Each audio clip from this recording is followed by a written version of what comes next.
Yeah, it's easy to fade out over that. I'm gonna play it. The song is called Before It's Gone.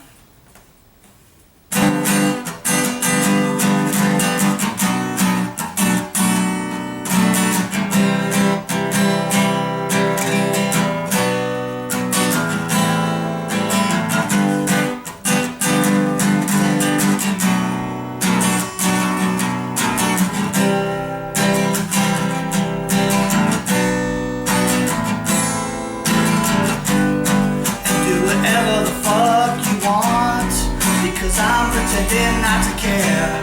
There's no real way to prepare if you really want to have fun. Really nobody can really understand. It's okay to act out in confusion. I'd rather live deluded because reality has abandoned the plan.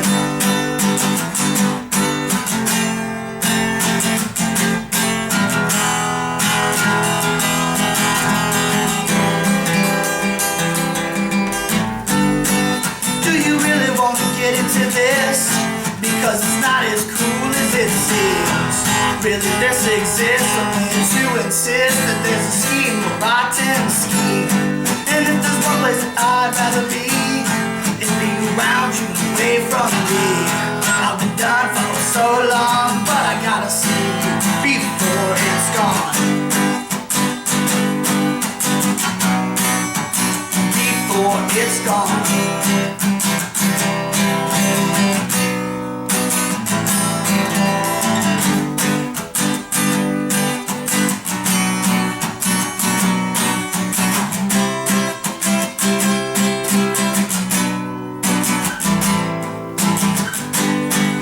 Got a smile on the face, as if it were necessary. Whereas I lean towards voluntary, now what to decide when the choice has been made. And do whatever the fuck you want, whether or not people agree. Whether or not you think of me, whether or not you like it or not.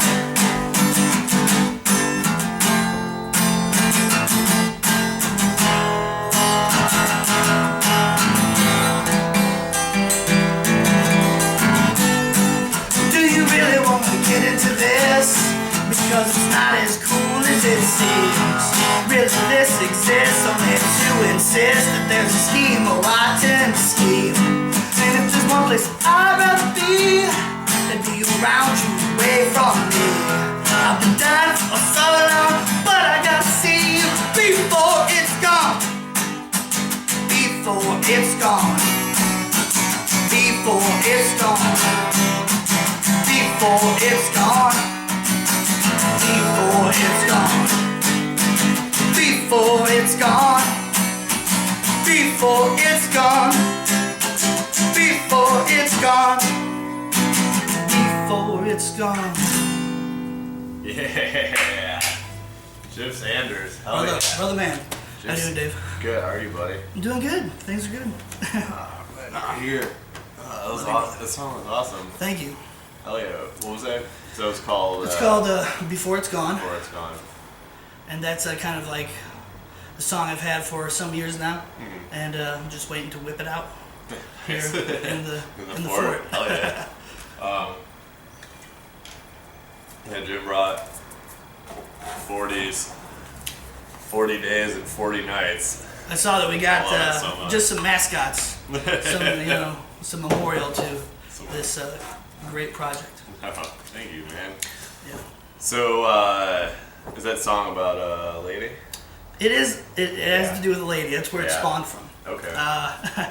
And it's kind of about, like I wrote it right after graduating high school. Mm-hmm. And the thing is like at that time period, is that whole point of you have gone kind of through some growth and created your own kind of social standing. And you've created all these relationships, and then it's at that point at the end where you kind of say goodbye to all of them. Oh. So with this, it was kind of at that point in life where you have all these friendships, and they're kind of sprouting off in different directions, whether it be college or work or what have you.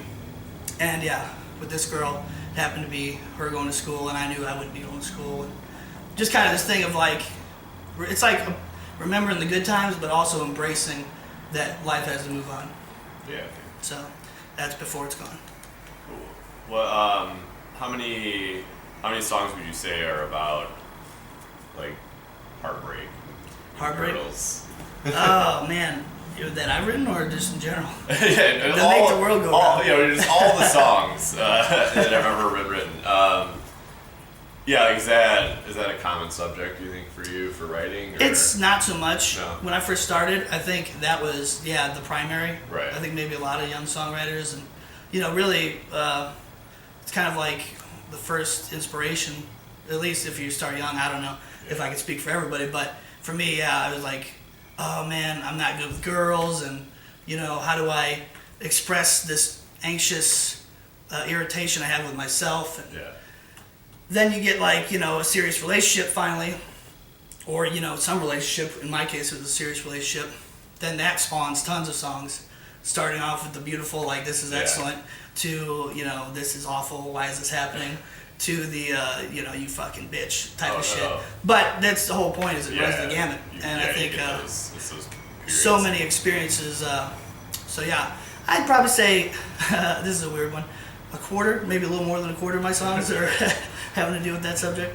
What have you? So writing one of the good, like the not the sad songs for a relationship, but one of the good ones. So have you like written a song specifically for a girl and played? Have you ever played a song that you've written for a girl? Tour? Tour? Yeah, I have. Yeah, cause I don't know. I in my brief stint as a musician, I don't think I could have ever. Like, how did that go? Was it? It was like weird because it is a moment where you're like, oh man, this is kind of odd. But I remember being lackluster actually because I knew her for some time, so there wasn't that like, oh, I wrote this for you type of thing. Right. It was more like, hey, we've been digging each other for a while. Hey, I happened to write this song. And you may have been noticing that a lot of these songs had to do with something that may seem familiar to you. So, exactly. So that was that would happen quite often in the early while too, because I actually was creating, like working on stuff with my girlfriend at that time. Oh, okay. So we would pretty much be sharing all those feelings and ideas. How do you balance that with so if you're writing songs with a significant other, is there ever like a moment where you start to like you look at some of the stuff they're writing and you're like, oh shit, maybe our relationship isn't that good? Yes. She's kind of directly telling me. That's how you kind of wonder too, because like last year they had the breakups, the couple from like Yolo Tango and even Sonic Youth and stuff, and I'm like, man, how did they make it go for so long? Were there any signs in any of the songs or anything that kind of think about that a lot. I know from my experience, yes, it was pretty damn obvious, and we had some fights over it, I think. Yeah. Yeah, it was like gonna come up, like it would be a thing where I would write something, I was like, oh, this is good. I know this is good, but I know this is gonna be kind of starting an argument. And so it would usually come up around band practice, but then maybe sometime after. Like, what the hell is this about? Right. Has that soured dating musicians at all, or do you think you could still do it? Oh, I'm definitely cool with it. I respect it a lot. And, I was young at that time, so I imagine it would be a lot more healthy now. Yeah. Depending on the subject, obviously. But even then, it's like you gotta let someone create what they want to put out there and express themselves. And even now, it's like, my girlfriend at that time, we're still great friends. That's good. It's like we kind of grew together in that way. Awesome. Do you remember the first love song you ever wrote? I do. Yeah, I do. You don't remember who it's like? How long ago was that? Do you remember? Jesus, I was 15. Oh, okay. Yeah, so we're talking over 10 years ago now. Do you remember? You remember who it was about? Yes, I do. It was my first crush, my first official girlfriend, but it was too playful. That kind of thing. Where like you have a girlfriend, but you never speak to them, and for me it was that way. I was afraid of girls, like the first early, years of going through that stuff, like middle school and even high school to a certain degree. Yeah. Did you do a lot of dating in high school? No. I won't say so much that I regret not doing it, I was like in a serious relationship type of thing. But if I was smarter, had foresight of like, oh hey, you don't have to prove that you're like this loyal gentleman at the age of 15, 16. Yeah, no one's holding you to that when you're 15. Cause I've been asking that question a lot because like I dated like a lot when I was in high school, and I was like, why did I put myself through all that? It was so stupid. Like, why would I do that to myself? Oh man, I kind of, there's times where I remember it, and like I said, it doesn't matter in the long run. But like, I got long hair now. I need a haircut. Back then, I had like long, like pretty good looking hair. I hate to sound conceited. Beautiful hair. And there'd be times where I'd be in class and girls would be combing their hairs through it, and I had that a couple times in high school too, because I have like I guess I have really soft hair. People tell me.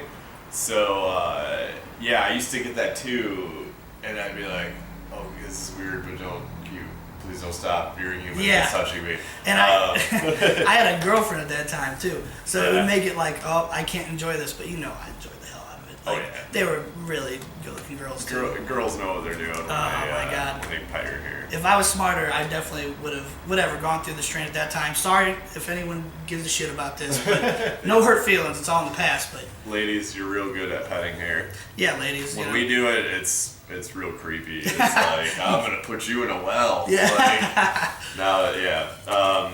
Okay, so that girl, so you had a serious relationship. Mm-hmm. So was that a girl that the song is, because you said about going away to school? The first one? No, actually, going away to school, that first song I played, Before It's Gone, was about this girl I was talking to after, it was pretty much I was ending high school, and we were ending high school at the same time. Yeah. But I think I've been out, I can't quite remember now. Like maybe I was out already and she was ending it, I forget, but basically we would hang out at this diner all the time, and me and Jason was there, Jason Melton, everyone, and we just basically spent our high school years there, dicking around and having good times, coming up with ideas and shit, and essentially, met this girl there, and we just had good times together, and it was this thing where I definitely was attracted to her a lot, right? But it was like just that moment of like kind of not matching, I think, exactly at the right time, and then of course it's like, it's time to say goodbye, and you kind of have to acknowledge that, and so that's what that song is about, is to say like, hey, just go for it. It's got to happen, Things have to end sometimes. Right. So, okay, let's fast forward a bit. What was your last breakup? My last real breakup was, that's kind of a difficult one, but it's all right. But I want to say it was the year 2012, like late 2012, maybe, if I'm thinking correctly. Maybe late 2011. Not too sure. But it was a situation where, like, I'll have a bad habit if I start a relationship, it may go too long, type thing. Yeah. Like, I'll, instead of dating, which I think is a little more, at least, kind of testing out the waters, how you really feel about each other. Like, I'll just kind of get into a relationship a little too early on. And then, of course, it comes the thing of, like, you're pussyfooting around, and one can't tell the other how they really feel or what the realistic situation is. So that was tough because, I did the breakup. Oh, okay, you did. And I kind of was like in a situation where, hey, this isn't really working out, it's not a relationship that I think is beneficial. Plus, I just lost my job at that time. So I was like, I can't pay for shit. Yeah. I'm going to try. It was kind of a cool thing because it prompted me to get a job in Chicago 2 months later, and that's boom, life began again. Right. But that relationship had to end with it. It consisted of a lot of weed and alcohol. That was your coping mechanism for that? Well, the relationship consisted of that, and I think I saw that as like a thing that was kind of, first of all, couldn't afford it as frequently as I once did, having once worked for a major telecommunications company. But then it came down to just, this is not a working relationship. If you're really just getting drunk and high together, for me, there's got to be a little something more than that, Right. So there was a lot of conflicting feelings in it too. I feel bad to this day because she was a sweet person, but yeah, it was just one of those things where it just was not conducive to what I wanted out of life. No, yeah, I mean and I've been looking back at now just with my ex leaving, she just decided that it was the right thing, and you can't really. It sucks because everybody always wants to vilify Mm-hmm. the person who did the dumping. How could they do that? But it's just a person that just made a decision. I mean, it's a very tough decision. It is. That's why when people get mad, when a relationship ends, I understand that it's upsetting, but it's like that person had to make a decision where they knew they were going to hurt your feelings. And of course, there's someone that you've been, they've been close to you, you've been close Right. to them.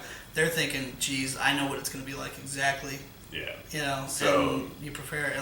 When I did it, I knew it was going to be real emotional, and it was. Mm-hmm.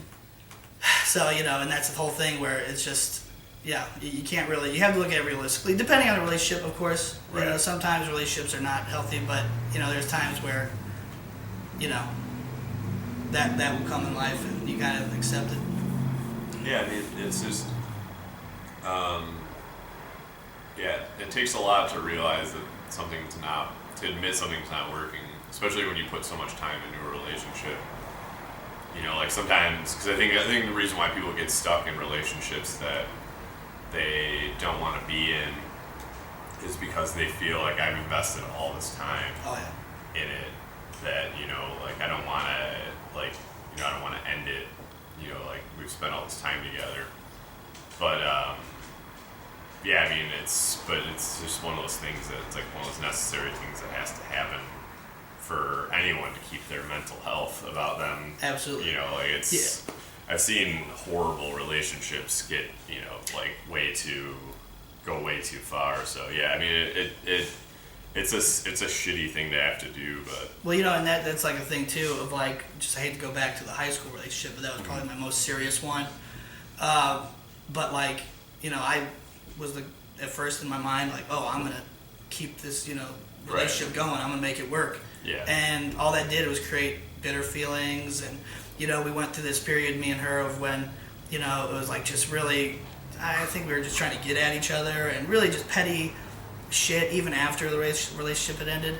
And I'm really thankful that some time after that I was able to go back and say we were both in the wrong, and now we're good friends, great friends to this day.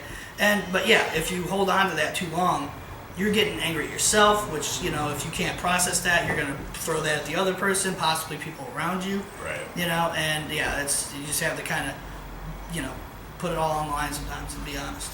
Yeah. So what? I guess one other question, because I guess this is kind of the theme of everything, is how do you cope with a relationship ending, whether it being that you did it, the ending, or you got dumped? What's your go-to? Is it you throw yourself into music, or what do you do? Yeah, the music is always there. It's really helpful. I mean, I'm the kind of person when a relationship starts, I start getting these little ideas. The more I learn about the person, the more details get filled in. It's that's inspiring me to write this type of thing, which is always probably the best because it's more exciting of a spark. Yeah. When a relationship ends, it's oh God, I feel like it's like a journal type of thing for the songs, Right. You're how can I sum this up and really feel connected to what this song wants to say? Unfortunately, a lot of those songs, in recent history, for me, they kind of, I think maybe because of the relationships they're connected to, they are not as significant as some, other songs that I've written. But, I'd say songs are really good, but that's something that's always there. In recent history, of course, I got some good friends to stand by me and stuff, and that's probably the most helpful. I can't tell you how many times, our buddy Jason Melton, who he's been there for me, and I've been there for him, and we will just, and there will be some drunken nights. Yeah, you guys have been big time here for me. Yeah, I'm glad. With this, and so I don't think that's one that anybody's really brought up. So that's a good. I was hoping someone would bring that up as a point that I mean people need to realize. And I guess part of this, what doing with this is showing that it's like you need to look at it. There's people around you that support you, and you need to surround yourself with those people, and they're gonna steer you the right way. I think in dealing with a shitty situation, but. Yeah, it's very true, because, there's part of me who just wanted to say alcohol right away. Yeah, right. But then I was like, wait a second, I probably wouldn't have, I've had, a few drinks to, whatever, be pissed off a little bit, But, in all reality, it was because I got to fucking gripe at somebody while I was drinking, and, that person would be like, yeah, man, they were an asshole, or whatever. In my situation, if Jason were here right now, he'd tell you every last girlfriend I had was an absolute asshole. But I don't necessarily agree with him. I say the same thing about his girlfriends. You hear that, Jason? Yeah. I'm gunning for your girlfriends. Calling you out. So I know you remember you play one more song. Was there anything you wanted to because you and Jason just had like an EP come out, and I put that at the end of Jason's episode where to get it. But did you want to kind of reiterate? Yeah, definitely. The Carbon Monoxide, Brown Recluse Spiders, and the Struggle for Acceptance. Just came out with 420. No, is that right? How's it go? Is it? What's the name of my album? 420, 69, 24/7. And I also put out a challenge just in case anybody cares. I worked pretty hard on the cover of it. If you can even see it, a lot of times you just click on it. It's awesome and walk cover. away. Thank you. If you can find, there's 8, I believe, little secret references to the past, the music history. Hit me up about it. Feel free to do so. But yeah, listen to it. Hope you enjoy it. And actually working on the Carbon's next album, which has been in production for some time now. Yeah. So hopefully we'll have that out later this summer. We're kind of hoping. I'm excited to hear that. Yeah, man. It's going to be fun. Oh, yeah. Jim, so happy. Jim Sanders, so happy you're here, buddy. Oh, I love you so much.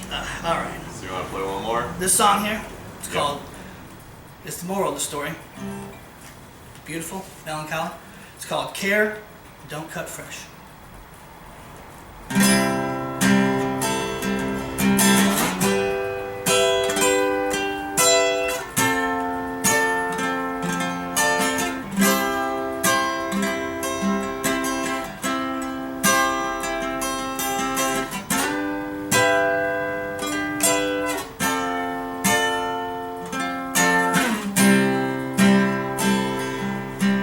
Love is like a rose from Walmart. An unreal thing can never die in plastic dreams.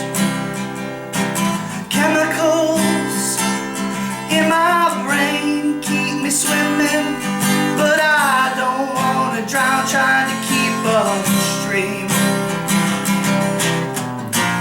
If emotion shows devotion, I guess I'm in servitude. And if I'm in over my head, well, no, you're in too.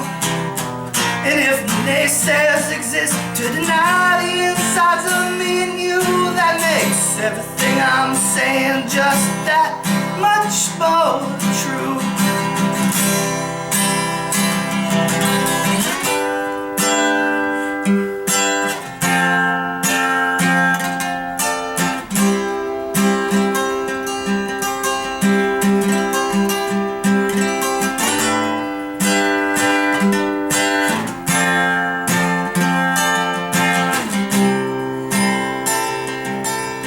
Care, don't cut fresh. And I'm sick to death of everything. Care, don't cut fresh. And I'm sick to death of you and me. So what do you want? I want beer and pussy. How come? It's just the way God made me. Okay, I guess I'm alright. A shoe bop bop bop, a shoe bop bop. So what do you want? I want beer and pussy. How come?